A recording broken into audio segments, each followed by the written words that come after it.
for Real Talk San Marcos. And I first want to say thank you to our wonderful sponsors, First American Title and 5 Star Escrow. And I've got two amazing guests on the show today. And wow, stay tuned for the whole episode because from start to finish, you're going to be very interested. Today, what I have with me, I have Catherine Cloward. Hi. Hello, nice to see you. Nice to see you. And I have Elivia Melody. Hello. Nice to meet you. Tell us then how that kind of transitions with you too, because you also have a very spiritual element. You have I don't want to speak for you directly, but what we were talking about before the show was just fascinating me.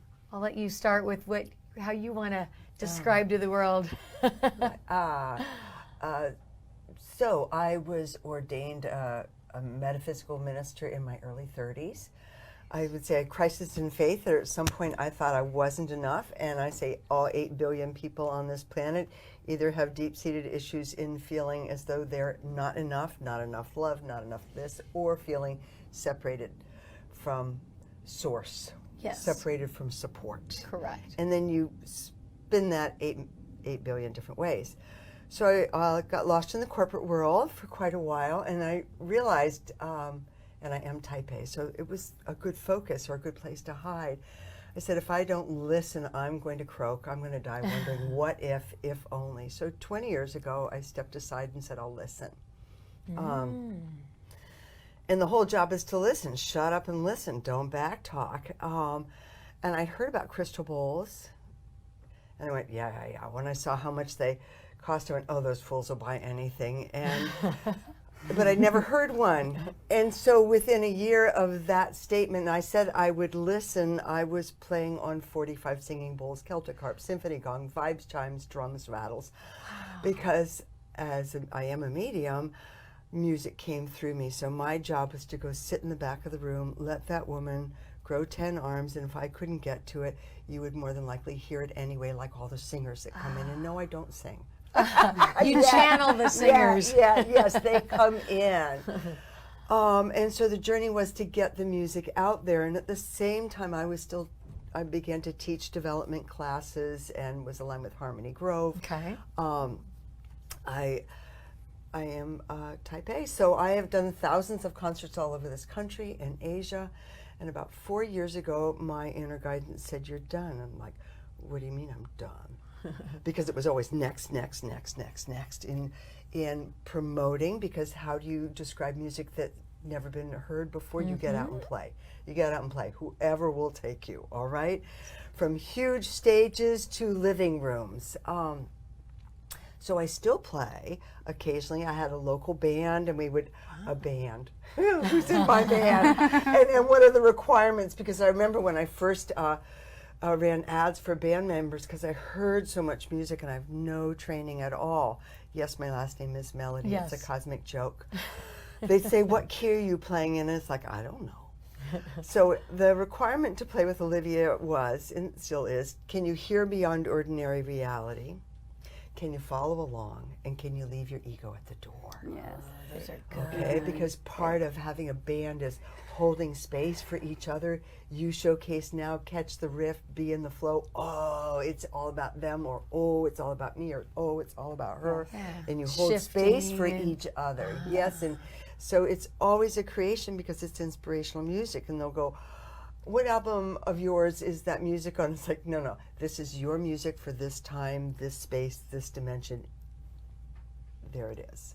That's beautiful. So along the way, before they said you're done, I would do huge concerts in Tucson each year during the Gem and Mineral Show, because basically I would just look on the map, see what lit up, and then call my friends and say, who do you know here, who do you know there? Because part of being on the road is where do you stay? True. And so because I'm already playing these big crystal beings, and they talk back for me, everything has a spirit, a consciousness within. All the rocks in Tucson at the world's largest gem and mineral show are going, take me home. And we have negotiations. Like, I'm a really good foster mother, but I'm already carting all these bowls. It's like a little boy at the dog Humane Society, like, Mom, I want them all. In the window, right. So on top of so I began selling crystals and teaching about that as well. Neat. I am a working medium, but it's morphing now into writing.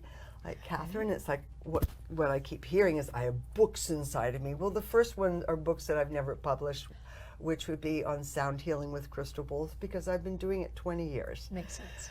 All right, and networked with some of the greats and got it out there. So, because people don't talk about many different nuances and odd things, and I've been around. Another one, but the book I'm excited about that I'm getting out now is for empaths, because as a medium, I began to have mothers bring their teenage sons and daughters to me as I was working on my own issues or coping mechanisms that I developed as a teenager. What happens, they all begin showing up at my door. And I don't specialize in any one thing. I specialize in going a lot of places. Oh, good to so know. all the strangest sci-fi woo-woo stuff, I do that. Ancient alchemy, when we had alchemy wars back in Egypt and Atlantis, to just the day-to-day, does he love me? As well as future stuff. So past and future. Yes, Okay. yes. And so they began bringing their teenage kids and why? They'd been to all the doctors and they couldn't find out what's wrong with them, or they'd given them these bizarre diagnoses. All of these kids were empaths. They had been leaving their bodies, and their bodies have been shutting down. Leaving their bodies, meaning when you feel spacey, kind of aloof, out of it, that's a coping mechanism for empaths, because empaths suck up everyone's energy like sponges and can't differentiate. And it can be juicy and wonderful when you're a teenager, because you know every boy or girl who's interested in you without even turning around and seeing if they're in the room. Okay, you just feel it. Okay, yeah, got it's it. really great. But think of teenage years when you say one thing, you do another. You say things that you don't and do things that you don't mean to, so you can fit in with the crowd. It's a really confusing time. The empath picks all of that up, and hey, it's a lot easier not to feel. So this book is to help empaths understand themselves and using wonderful. energy. I could sell you and teach you a lot of tools, Yeah. but because I know a lot about energy now, I teach energy alchemy to empower empaths, to empower individuals, as well as teaching all the mediumship classes and crystal classes and sound healing. So what I'm hearing, actually, though you have completely different career directions, shall we say, but what I love hearing is both of you think outside the box, and your body thinks outside the box too. You know, you're receiving energy and channeling, and would you say that it? In case somebody would be weirded out by this out there, we're not. Do you, people that have passed on, let's say, do they reach out to you and then you reach out to the person that maybe they want to get a message to? Or does, let's say, like, would I come to you and say, hey, can you connect me with my father? Is that kind of? Each medium works differently. Okay. Years ago, there was the show Medium, where she would wake up every morning because a dead guy contacted her. Oh, yes, and I said, saw that show. we need to find out why I died, okay? Or he did it. Yes. With me, it's rare. I've got a pretty strong boundary between me and loved ones who've crossed over. Because just because they're there doesn't mean that you want to hear from that individual, or you want to hear from them once but not again, okay? Oh, interesting. So it depends. I had a fellow I knew, and he'd been really tight with his mom, and his mom was such a pistol, she kept coming in, okay? Well, the first time it was fine, but after that it was like talk to the hand, all right? He's really going to live his own life. He's not that interested. Otherwise, it's just give me your name, do verification, give you at least 3 or at least 4 or 5 evidentials, how they crossed over, their favorite things, who knows what they smelled like. Kind of like proof of life, Yes, but proof of passing. Proof of life. Yeah. And then it's like, let's get to the message, okay? very What's cool. the most important thing that you want them to know? Gotcha. Okay. So loved ones who've crossed over, yes. Okay. And I like to keep it interesting, so Yeah. that's why I say I do a lot of things, go a lot of places. Oh, yeah. Yeah. And how about on future stuff? You know, I know I was in New Orleans, and there was a lot of people with little tables set up, and they would talk more about someone's future. Is that something that people come and chat with you about as well? They do, particularly in relationship, we'll say, as well as business. And so I have a number of, lawyers, professionals who will go down a list of individuals that they might want to work with. And I'll read the energy of that, of how that's going to assist them with the future. When it does come to futures, it's really your choice. So I can read percentages. Oh, that makes sense. Okay, if you do this, here's a percentage. And then sometimes it's up to you. Quantum physics, which was Yes. discovered at like in the 1900s, but 1940, really says it's the new physics, how we describe our world, and it says the observer affects the outcome. Now that's a whole lot like New Age thinking. Yeah. Okay, as a man thinketh, think it grow rich.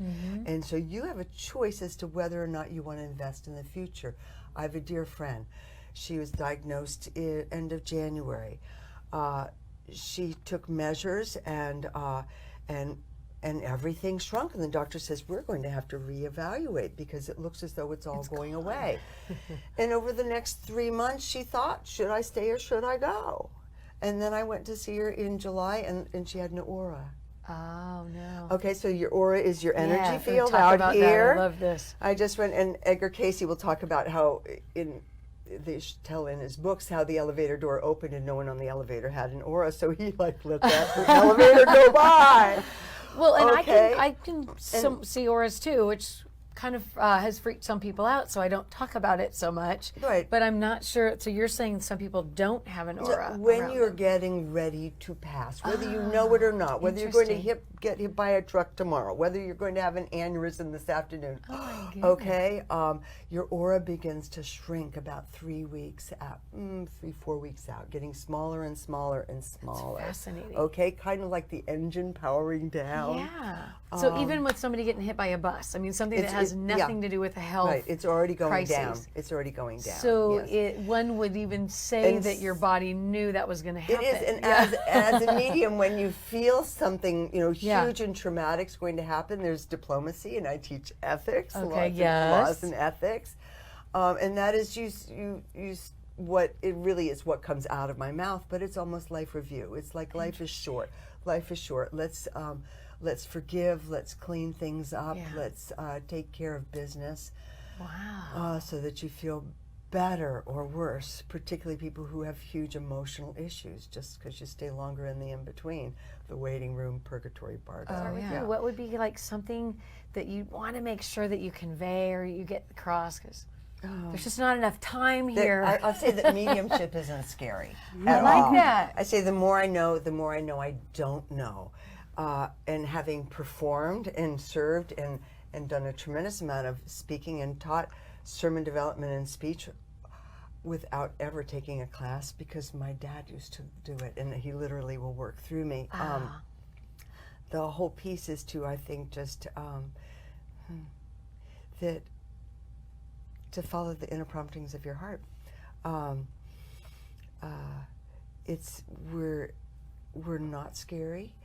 I think the more I know, I say the more it's really about Buddhism. It's the middle path, having compassion for one another.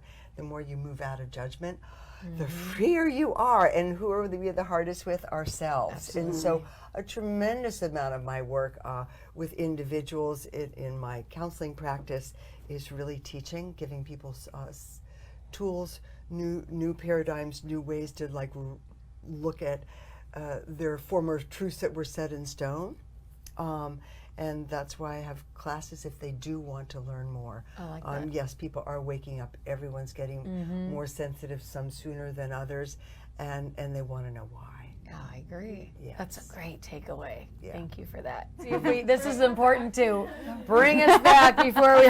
This is like before the bloopers. Just kidding. That's Her introduce what she's doing. brilliant. Yes, love that. Okay. For those of you who don't know a crystal bowl, here's one. They're actually a product of the semiconductor industry. And within 5 minutes of listening, your brainwave patterns will shift from beta to alpha and go down to theta. So bottom line is you'll feel relaxed. Once you're relaxed and let go, all kinds of miracles can happen.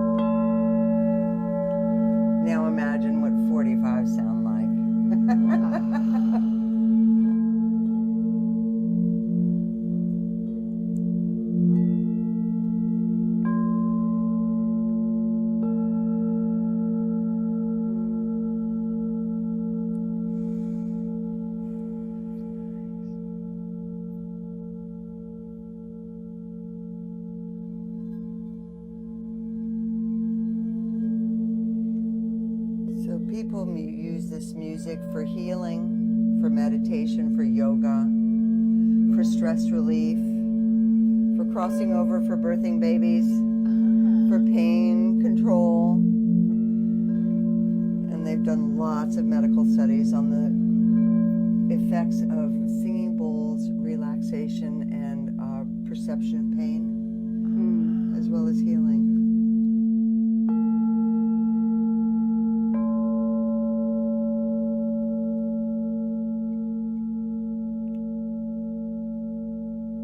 Great, and I've got a concert coming up, so check out my website. I love that. That's a great ending for the website. Check her out. I will be there.